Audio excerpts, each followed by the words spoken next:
السلام عليكم ورحمة الله وبركاته. صباح الخير من اسكندرية، من كليوباترا. عند لسان كليوباترا وشارع كليوباترا ونفق كليوباترا وشارع سيف الدين يزل كليوباترا حمامات. النهارده يا جماعة البحر زاد شوية عن امبارح كان مصورين البحر كان امبارح البحر حصيرة، كان المية عاملة زي حمام السباحة. النهارده البحر على شوية، سبحان الله كل يوم في حال.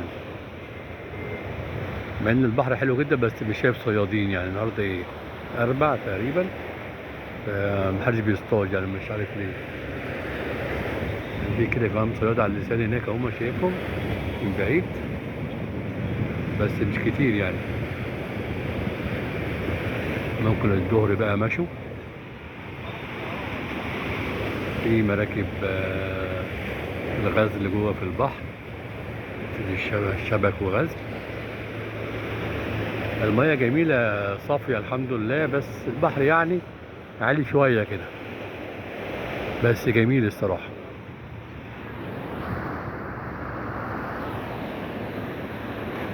منطقة كليوباترا يا جماعة دي اللي ما يعرفهاش، بعد سيدي جابر على طول وقبل سبورتنج، ما بين سيدي جابر وسبورتنج. يعني لو نزلت كده محطة قطر سيدي جابر، هتطلع كده ايه على شارع المشير، اخره كده هتلاقي كوبري سيدي جابر. شمالك كده هتلاقي ايه، هتلاقي منطقة كليوباترا دي. بصوا يا جماعة، هي مش منطقة سباحة، يعني هي منطقة تمشية، قاعدة فسحة كده، صيد، تتمشى كده فيها، بس ممنوع السباحة هنا، ده خطر جدا الصراحة يعني.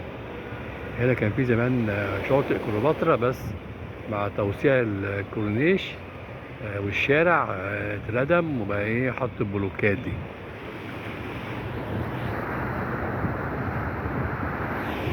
صوت البحر جميل جدا، مية البحر جميلة وصوت البحر جميل، موجة خفيفة، يعني ما يعتبرش موج، يعني موج خفيف جدا النهارده الحمد لله.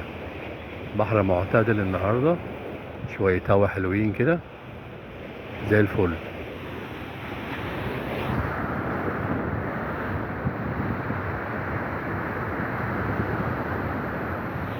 فيديو خفيف كده عن حالة البحر النهارده يا جماعة، الأربع 1/10/2025. اللي ما شافش البث المباشر هيشوف بقى الفيديو ده. قدامنا ويف اهوت على شمالنا، ويف كليوباترا، وقدامنا يمنا زووق بتاع سيدي جابر او ممشى سيدي جابر وكوبري سيدي جابر وشارع المشير، والناحية التانية شارع الدلتا. شكرا يا شباب، يا رب كده دايما بخير وسعادة. نقابل ان شاء الله فيديو جديد في يوم جديد في مكان جديد. اشكركم والسلام عليكم ورحمة الله وبركاته. السلام عليكم.